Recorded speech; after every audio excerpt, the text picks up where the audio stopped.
Report number 4, St. Helena, January 21st, 1819. Sir, from the occurrences of today, I have strong reason to suspect that my visits to Longwood will be suspended, either by an order from my superiors to that effect, this is from John Stocco, or that the duty will be rendered so unpleasant to me as to compel me to decline it. In either case, I may not have an opportunity of communicating with you on a subject in which I now feel myself deeply interested. I therefore request that you will use your utmost endeavors to induce the patient to adopt a course of medicine which will afford a hope of avoiding the danger he is now threatened with. Hepatitis in any shape is a disease not to be trifled with in the climate of St. Helena. And although the symptoms he has experienced for a long time indicate the chronic stage, there is no knowing how soon it may change its type and become fatal. The torpid state of the liver, with the frequent states of the bowels and derangements of the digestive organs, may tend also to increase the natural determination of blood to the head, which showed itself in those alarming symptoms of Saturday night. I therefore entreat you, if I'm not allowed the honor of prescribing for him myself, to use every means in your power to obtain his consent for Dr. Verling to do so. John Stocco. To Lieutenant General Count Bertrand, Longwood.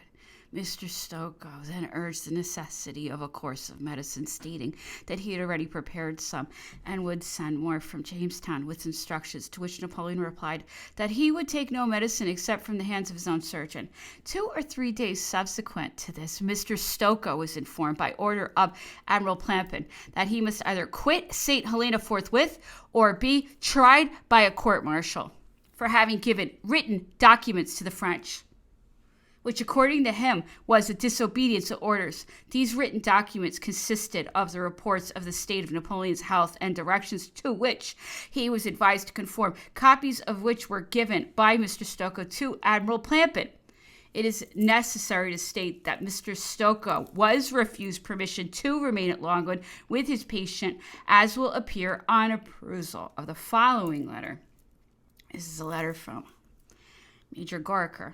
Sir, in reference to the verbal communication which Count Bertrand made to you yesterday, I am directed by the governor to acquaint you that, having conferred with Rear Admiral Plampin in respect to the continuance of Mr. Stocco's military tenants at Longwood, the admiral has acquainted him that he cannot dispense with Mr. Stocco's services in the squadron so far as to admit of his being entirely excused from it, nor could he release Mr. Stocco from the obedience due to him as naval commander-in-chief without the sanction of the Lords Commissioners of the Admiralty.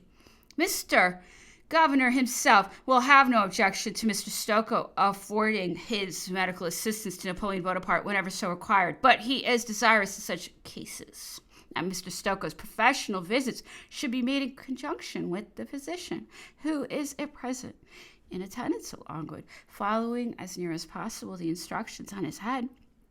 The unsigned paper you sent to me is returned herewith, to be delivered back to Count Bertrand, as well as on account of the imperial title being used in the heading of it, and its having no signature, as also because the first part of this letter renders any deliberation on the proposals it contains unnecessary. G. Gorker, Major Acting Military Secretary, to Captain Nichols, Orderly Officer Longwood, a true copy. J. Nichols, Captain of the 66th Regiment. It is very natural. It's very natural to suppose that the great responsibility felt in attending such a patient as Napoleon would point out to any medical man the imperious necessity of giving written directions in order to prevent the possibility of any mistake being made in the administration of the remedies, and to show hereafter, in case of a fatal event, that the mode of practice which had been adopted was correct, and also that no mystery had been made use of with the French in the treatment of their fallen master. There is but little necessity for any comment upon such subject.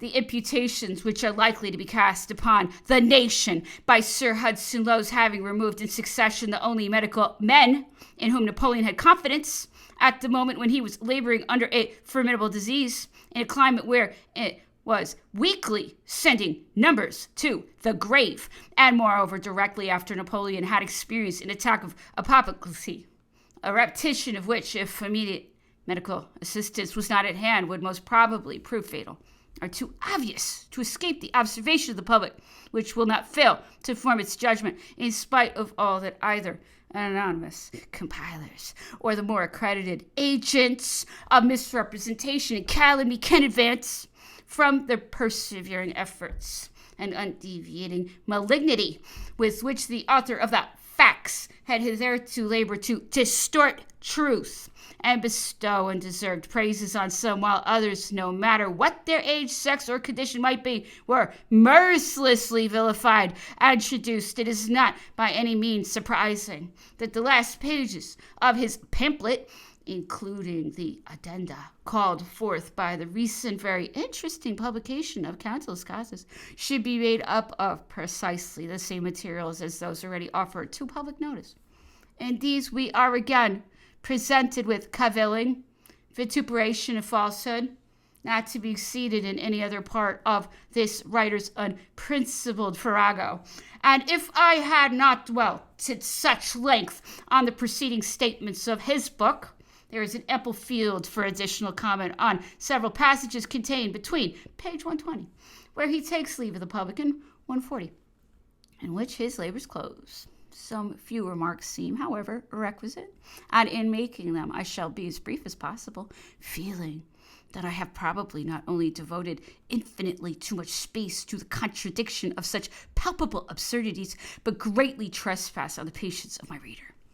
Not content with the abuse so profusely lavished on the prisoners at St. Helena, the author has omitted no opportunity of attempting to depreciate the merits of those exalted characters in England who, jealous for the honor of their country and the rights of humanity, have endeavored to prevent both from being violated with impunity in our treatment of Napoleon, faithful to his system of malevolent detraction and illusion, no less marked by audacity than time-serving impertinence, is hazarded in page 128, wherein, as might be naturally expected from such a writer, two distinguished characters, foremost in all that is calculated to promote the best interests of the nation, are reflected on in a manner that evidently betrays envy of a party whose lust popularity, aided by characteristic littleness of soul, renders the well-earned fame of others a source of perpetual suffering to themselves.